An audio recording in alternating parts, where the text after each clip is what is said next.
So here we really just have the PowerPoint setup.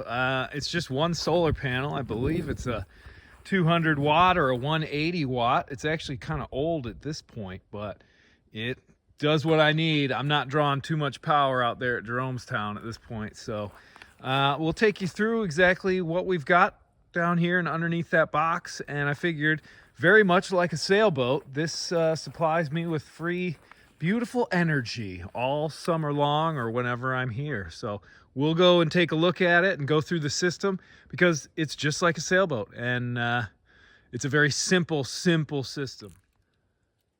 So here is the charge controller, and essentially I just keep it in a little Ziploc bag underneath this thing that protects it from the rain. But you can see 14.3, 14.4, we're float charging, and as you can notice, the angle of the sun is pretty low on this at this point. So it typically will start float charging well before 1 in the afternoon. So again, I'm not running any refrigerators or anything like that out here, but I do have a few components that will draw some power, especially if I'm up pretty late at night doing anything.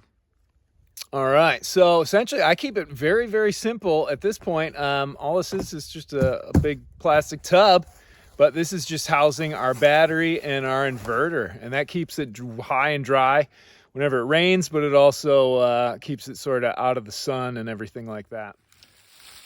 Very, very simple setup. So our solar is running to that controller, and then the controller is running directly to our battery, positive and negative charge. And then we've also got our little inverter here. And this is a pretty standard little job because it's not in the marine environment. I just went with one at Home Depot that didn't cost all that much, but essentially I push the power button and boom, we are live. Right now it's drawing just a little bit, but it's showing 13.1 on the battery for volts, so not too bad. So we're gonna cover that back up and see what it's plugged into. I don't know if I've ever actually done a video on good old Jeromestown, but we're up here really early this year. Normally it wouldn't be until May. So we'd have, leaves on the trees and it wouldn't be so quiet. Right now you can see we've got a few of the ramps are starting to sort of come up in the woods here, but more than nothing, we don't even really have buds on the trees yet. So soon enough, but all these stones were old farm stones that used to be piled up on the property. And essentially, this was all planned and plotted while I was in the Southern Ocean sailing around the world back in 2017 and 18.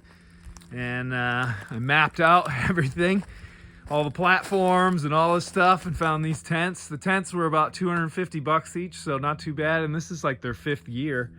But essentially, I have the bedroom here, and I definitely need to be able to pump that up. And that's one of the power necessities that I have out here as well, but very basic. I haven't even put up any of the flags or decorations as of yet, but in here, the office space, this is where essentially I'm utilizing a lot of power. Now these are all LED lights, and they definitely help out quite a bit with how much power is getting drawn, but I do have the big speaker. That one definitely draws some power.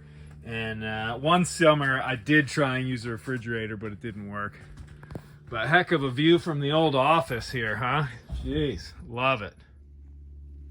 So yeah, essentially it's that little solar system. Very, very simple. All those parts can be bought pretty much anywhere online. Very, very inexpensive these days. You can get all the actual panel, the charge controller, and then you can get an inverter and a battery almost any like Home Depot or Lowe's or something like that. So if you're in a situation where you have a little camp spot or something set up and you just would love to have some external power, I've just got a 100-foot extension cord. I'd say all in, you're looking at probably $500 for the entire solar system, including the battery.